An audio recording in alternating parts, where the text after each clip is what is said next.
The rain outside will make the road impassable. There's nothing to do but have a brandy and wait it out. Yeah, I'm afraid you're right, Hammond.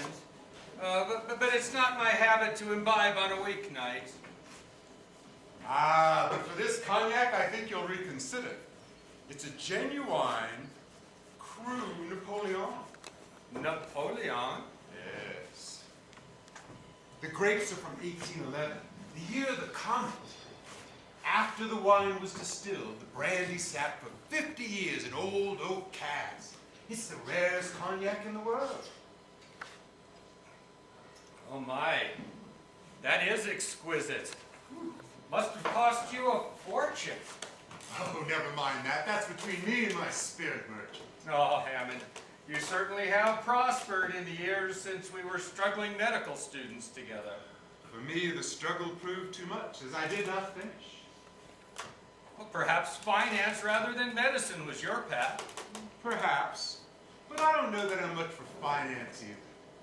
Well, I'll admit to being helped along by some stock tips, and a few windfalls here and there. But while some men work the numbers all night, I find that I sleep better with confidential information coming in the morning. Confidential information? Is that fair? No, it isn't fair. It isn't fair at all. But that's how fortunes are made these days with the stock market. It's best to cultivate friendships in the exalted boardrooms as well as the lowly counting rooms. Why, I can put you in line with a couple of profitable tips from time to time if you like. Well, thank you, Hammond, but markets are not my game. I'll stay with medicine and, well, my forays into journalism. Well, I can't say that I blame you in the least, old chap. Why, you've done things I can only dream of.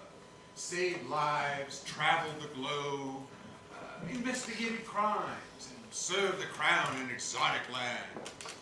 Well, Hammond, there's certainly nothing exotic about Afghanistan. It's perfect pandemonium there.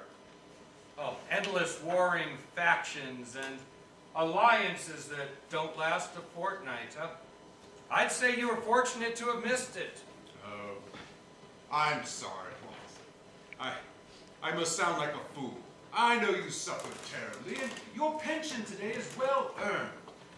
But I can't help but feeling a little envious. I've never done anything more adventurous than, well, a bob for apples. Well, I should think you have the resources to, well, travel the world and see what good you can accomplish. Why, there are people in desperate need everywhere. Indeed, but I'd rather enjoy my London comforts. Besides, my pursuit of luxury has done more for mankind than a lifetime of humanitarian work. I can't say that I follow. Well, Watson, I thank heaven I have no mission in life. The last thing I'd want is a purpose. But if I were on a quest, like the knights of old, it would be to rescue the most slandered of damsels in distress, Lady Luxury. I can think of no one more condemned by moralists, yet more cherished by the rest of us. The Lady Luxury. You know, Cicero, the old blowhard, called her the enemy within the gates. What nonsense. Luxury is the muse of progress. Well, what did the earliest explorers set out to find when they set sail? Coconuts? Burlap? Bamboo? Of course not. Why, they set sail to find spices and silks and the most impractical of all metals, gold. As they plundered, they mapped the globe. And now here we are in the year of our Lord, 1895, sitting atop a pyramid of progress, all for one purpose, to indulge in comfort and luxury. Oh, Hammond, I hardly see sitting atop a pyramid as being comfortable. Oh, touche, that calls for another drink. Oh, easy, old boy. I want to keep my grip on reality. I'm just glad reality allows for a wee dram from time to time. You know what, Watson? When you can afford a cognac like this, drinking's not a habit. It's a hobby. You must think me quite jaded. There's nothing honorable or noble about money. Well, I'm inclined to agree with that.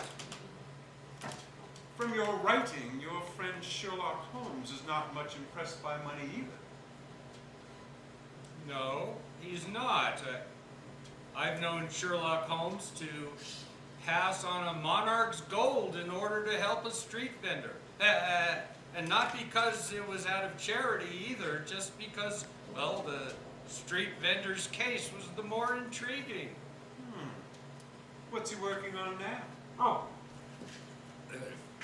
I really can't say. Can't or won't? Well, both, actually. I wouldn't be much of a confidant now, would I, if I went about discussing his cases? Oh, fair enough. I'll respect your silence. But there's a lot of interest in the goings-ons of Sherlock Holmes. And I blame it all on you and the articles you've been writing. Why, he's all the rage here in the club. Now, granted, most of the chaps here are so old and crusted over that the search for an escaped hamster would be the highlight of the week. Yeah, Hammond, I'm familiar with English gentlemen's clubs like this one.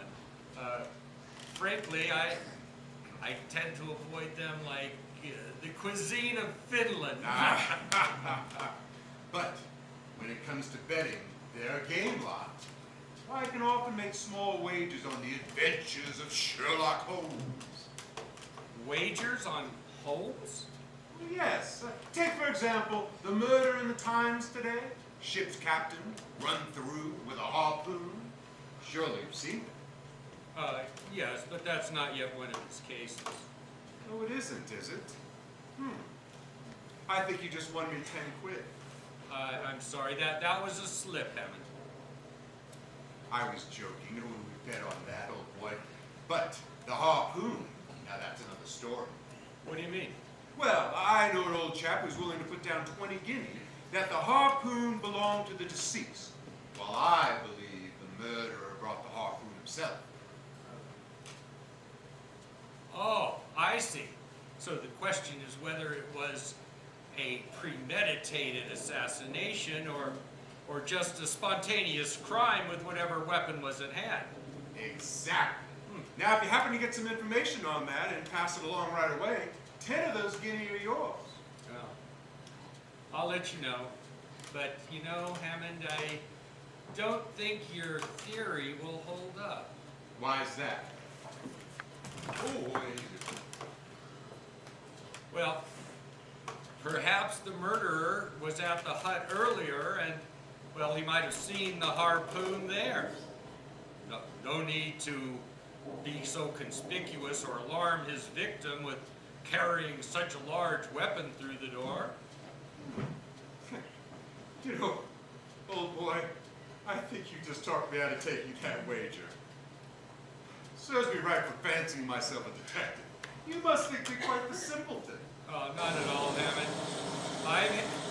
I've had many fanciful theory of my own, similarly deflated by my friend Holmes. Oh, look. The rain is ending. Here, let's have one more for Oh, the no, road. please, Oh, I mustn't. please. Let's not leave this for the club steward. He drinks enough as it is. Oh, well. All right. Bottoms up. You know, Watson, I find that grouse hunting is excellent at following a rain. Why not join me on Saturday for a shooting? I seldom shoot for sport anymore. Oh, we must remedy that right away. Tramping through the moors, the thrill of the hunt, it'll do you good. Now, I'll have to let you know, Hammond. Do that. And perhaps by then you'll have a tip on that harpoon. See what I did there? I was just thinking how absurd it would look for a man to walk down a London street carrying a harpoon.